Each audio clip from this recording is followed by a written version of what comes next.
KARE 11 breaking news now. We come on the air with breaking news at 10. Brian O'Hara is out as Minneapolis police chief. In just the last 2 hours, Mayor Jacob Frey announcing he accepted O'Hara's resignation today after allegations he interfered with an investigation into his conduct. Good evening. Thanks for joining us. I'm Kevin Holmes. And I'm Julie Nelson. Mayor Frey called O'Hara's actions a breach of trust. The mayor held a press conference about 2 hours ago. Let's get right to Raya Katene live at City Hall with what he had to say. Raya? Well, this is really all surrounding a 14-page report, which I have read through tonight, involving a now year-long investigation into Minneapolis Police Chief Brian O'Hara and allegations of sexual relations involving himself and at least one other city employee. But Mayor Jacob Frey says that is not why O'Hara decided to step down today. The mayor says that he accepted O'Hara's resignation because of a report concluding that O'Hara interfered with that initial investigation, not because of the sexual allegations themselves. The report, which was conducted by an outside law firm, says there's not enough evidence to show that O'Hara did engage in sexual relations with an employee. But what it does say is that they are stating that he intentionally deleted personal contact information for a city employee from his city-issued phone, and that he shared information from the investigation with another city employee even after he was instructed not to. And those are breaches of trust, the mayor says, that he will not tolerate. So Mayor Frey says his office received this report early this morning, and by 4 o'clock this afternoon, the mayor's office says that they had informed Chief O'Hara that he would be disciplined, possibly including getting fired. And that's when the mayor says he chose to accept O'Hara's resignation. Keep in mind, this is all on the heels of Frey just renominating O'Hara to continue serving as chief for the next 4 years. If I had known earlier, I would not have renominated him. If I found out later after this confirmation, I would have reached the same conclusion. So the big question, what happens now? Well, Assistant Chief Katie Blackwell is now the acting chief, effective immediately, as the city figures out exactly what the next steps are. And this also notably comes at a time when things are really rocky for another visible public safety leader in the city. That's, of course, Community Safety Commissioner Todd Barnett, whose reappointment was actually recently denied by the Minneapolis City Council, and who was actually present at tonight's press conference. But we did not hear from Commissioner Barnett. We simply heard from the mayor tonight, Kevin. So, Ryan, 2 questions for you. One, just to reiterate, Mayor Frey knew of the investigation. He just didn't know about the findings of the investigation, i.e. about him deleting the contact or allegedly deleting the contact and also talking with another employee until this morning. Is that how you interpreted it? Correct. We asked, why the mayor lent his support to the chief, knowing that these investigations were underway all this time. And he says he needed the investigation to play out. He wanted evidence to come out. And so as soon as he received this report this morning, he says he was then having conversations with the chief. And then that's when the chief was pulled in, and that's when he decided to resign, is from what we understand. And the second question, Kevin. Thank you. The second question, is this the first time there's been a complaint against the former chief? It is not. I did check in with the city and the police department tonight. They've confirmed within the last hour or so. They tell me the chief has 35 total complaints against him at the moment, 17 of which are currently open. And we're still working to figure out exactly what the nature of those complaints are. All right, Kevin. to your point, the mayor was set to renominate him in just over a week, and this also comes on the heels of just one of the biggest recruiting classes in recent memory. Raya, thank you. O'Hara also took over the Minneapolis Police Department in November 2022, coming from Newark, New Jersey, where he was deputy mayor and director of public safety. He was the first Minneapolis police chief to be appointed after the murder of George Floyd, out of 3 finalists following a nationwide search. The mayor at the time pointing to his 2 decades of law enforcement experience and his experience reforming another police department under federal scrutiny. Well, Councilmember Michael Rainville says he brought up concerns about these allegations against the chief concerning inappropriate relationships to the mayor within the last month, and says the mayor told him they were looking into it. He said he is shocked to hear about O'Hara's resignation, saying he did a good job at bringing up recruitment numbers and leading the department during challenging times like the recent immigration enforcement. That department is performing admirably. I don't think the actions of one leader, the chief, should be reflective on the whole department, nor is it. The men and women that serve us every day are the finest police force in the United States of America. This story, of course, is still developing. We will learn much more in the coming days and have much more coverage coming up tomorrow. So stick with KARE 11 for the latest on air and wherever you stream. The juvenile male has been located. And future searches, the male has been located. Tonight, new video and police radio calls showing the moment first responders find a missing 6-year-old boy in Roseville. The hours-long search today ended with a sigh of relief. That boy had gone missing right before school this morning. Jennifer Hoff has more from the boy's mother after the two reunited. The sights and sounds of police Did you say you found them? tell the story of a search for a missing 6-year-old in Roseville with a perfect ending. Command everybody the subject's been located. I'm just happy I got my baby. That's all I wanted. Mom says she saw little Cameron at home just after 7 this morning, but less than an hour later, he'd left his backpack behind. He asked me, like, Mom, don't I got to go to the bus? I said, no, it's not time yet. That was the last time I heard from him. Ashley White called her mom and then police. They were on it the minute I called them. What followed, the chief said, was all hands on deck, from grid searches to door knocking, drones and canines in an area known for its forests, parks and ponds. When you have a call like this, I mean, I'm a mom, your heart just absolutely breaks, and you do everything you can, and you call in every available resource you can to come and find this child. Nearly 7 hours later, Those hours were horrible. news the boy had finally been found nearby. It's a happy, joyful moment. Nobody could ever understand that feeling just to see his face. A love easy to see even from the air. People surrounding Cameron to continue keeping him safe. Everybody that came out here, I thank you very much. The police chief had said she considered issuing an Amber Alert, but that has to meet specific criteria, including a vehicle, whether the child is in imminent danger, and often an abduction, all of which does not seem to be the case in Cameron's disappearance. Back to you. New tonight at 10, police investigating a death in Brooklyn Park. Right now, details are pretty sparse. Police say the investigation happened in the 6900 block of Lakeland Avenue, just off Bottineau Boulevard and I-94. They say they work with the BCA and the Hennepin County Water Patrol. We'll continue to follow the story and bring you updates once we know more. Today, a man accused of hitting and killing a young woman with a car and fleeing in Brooklyn Park last week made his first court appearance. A judge sent Ryan Freeman's bail at $80,000 with conditions including court appearances, drug tests, and not driving, or $150,000 without conditions. Investigators say Freeman hit Amia Armstrong Walker on Highway 252 last week and then left the scene. Police later say they found him and linked debris at the scene to his car. Freeman says he was driving at the time, but that he didn't hit anything. He is still in jail at this hour. His next court appearance is in July. A man was in court today accused of trying to get $210 million in tax refunds by filing fake returns, then buying a multi-million-dollar mansion. According to the indictment, Caesar Muner Wilson ended up fraudulently receiving $9 million from the IRS and helped another man receive $10 million.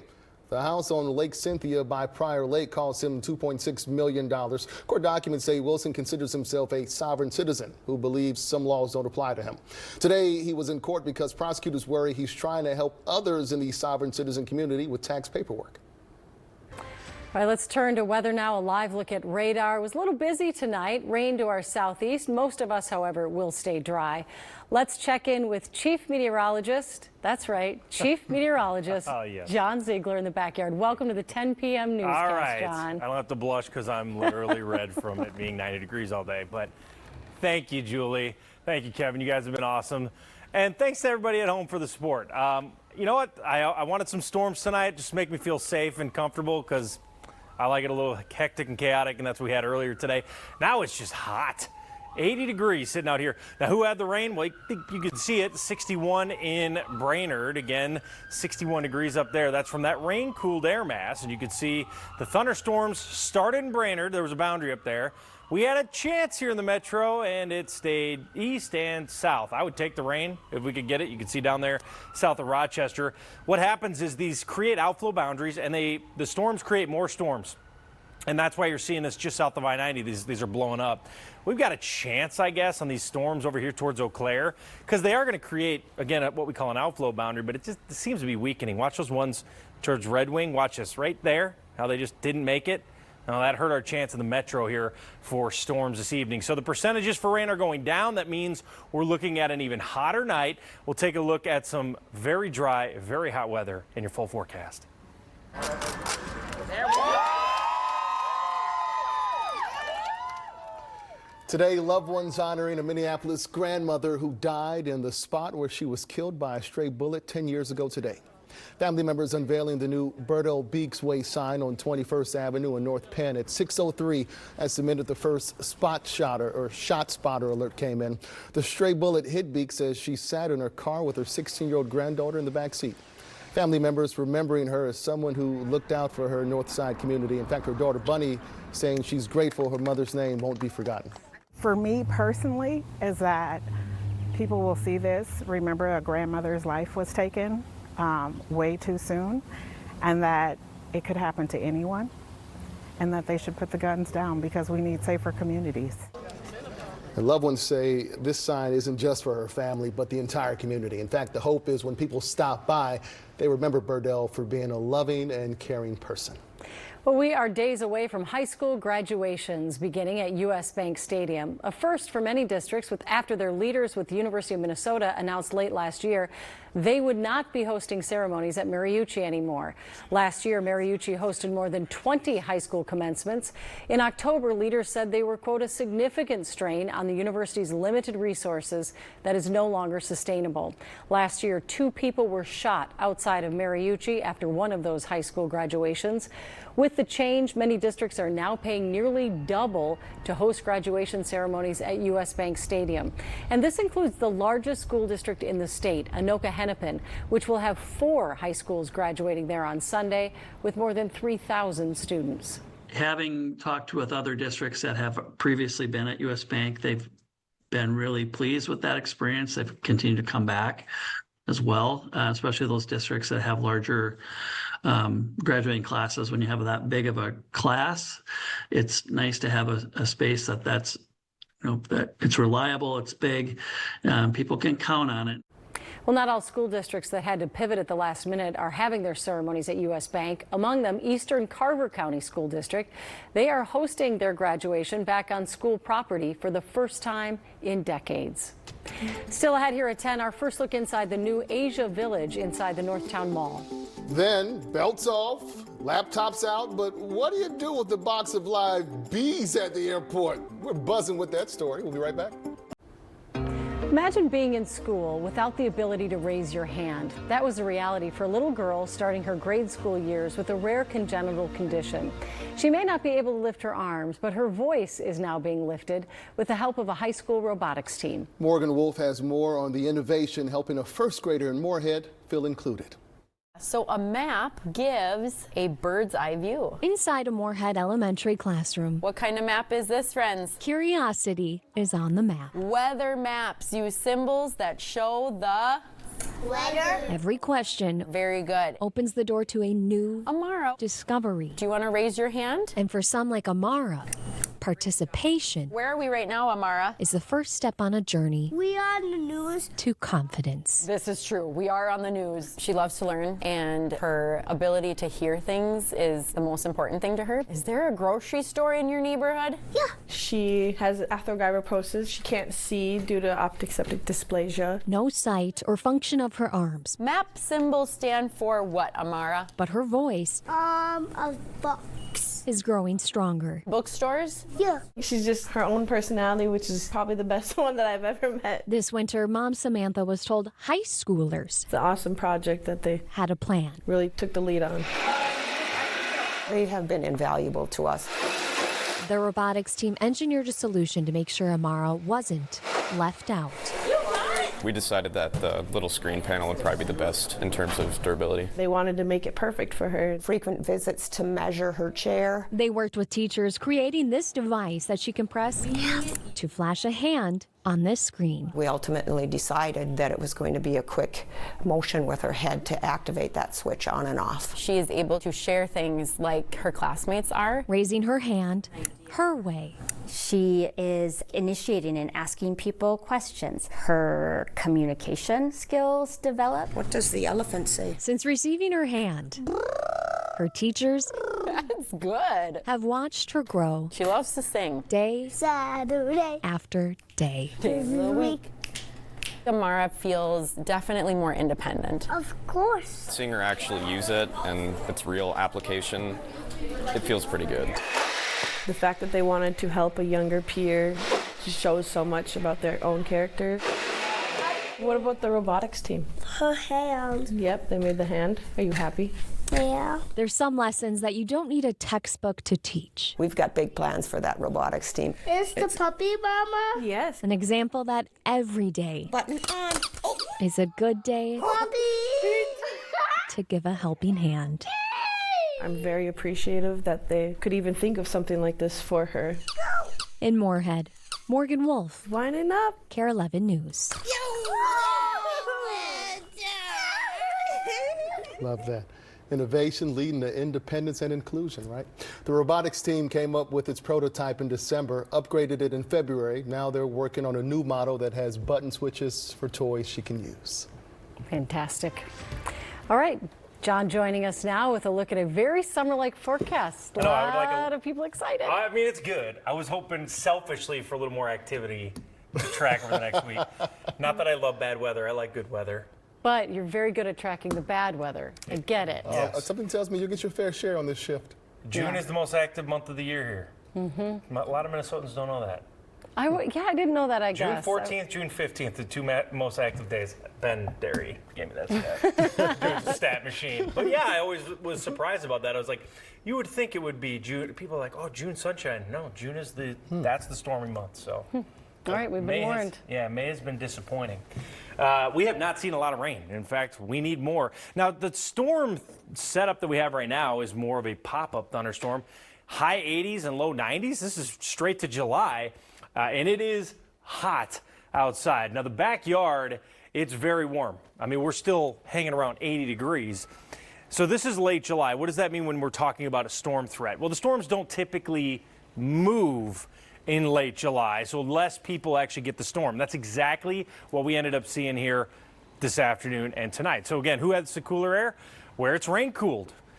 Brainerd, 61 degrees. We're sitting at 80. I mean, the bugs came out in force. The bugs it's like literally late summer dog days back here. Bugs everywhere. Not late May, especially when you think about how cool May has actually been. So we could use some rain. It's possible. But at this time of the year, while I'm acting like it's late July, you're working on what we call outflow boundaries. So these storms create their own wake lows or cold fronts. And you can see down here doing a good job. You see how the one storm, watch this one towards Albert Lea, fires one and then boom, it just starts separating and developing a bunch.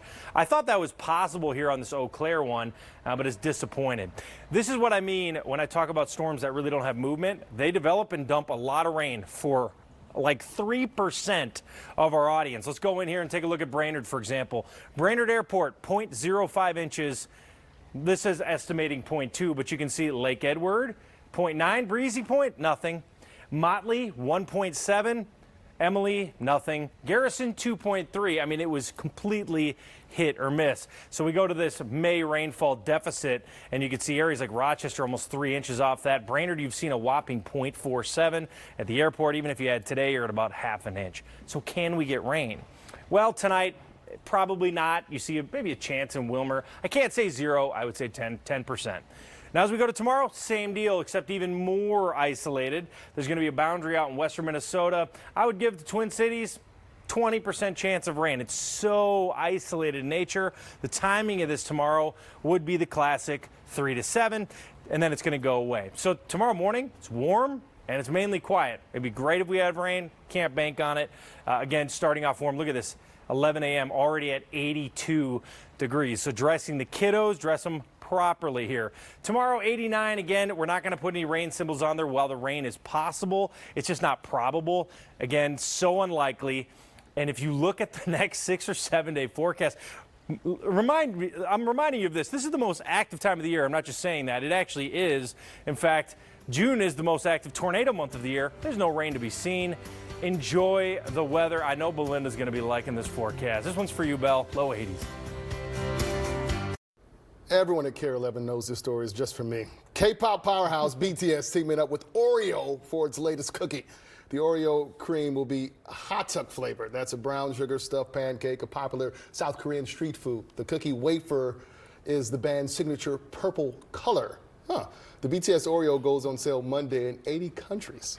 Just to be clear, he's a big fan of giving away Oreos, not a big fan of BTS, right? True. I mean, I don't exactly. want to speak for you. But okay. Well, today we're getting our first look inside the new Asia Village at the Northtown Mall in Blaine. The space will have 11 restaurants, an Asian grocery store, an indoor playground, a beauty store, and an arcade. Asia Village's soft opening is this Friday before a grand opening June 13th. And if you're looking for a new house, how about this listing in Duluth, one of the more unique homes in the state? The so-called Mushroom House just went on the market, and according to its listing, it was built in 1970 using a foam shell construction method, meaning it has polyurethane foam core and most of the walls are curved. It's listed for about $370,000. A fun guy could buy that one. Oh, all right, my Lord. All right, a story you have to see to believe, right? A box of live bees going through the security. I can't help myself, Julie. at security checkpoint at MSP. The airport posting this picture saying it was a first for those TSA workers. Bees! These insects, they weren't flying out of town, though, but they were added to a World Bee Day celebration last week inside the airport from the U of M Bee Lab. We'll be right back with sports.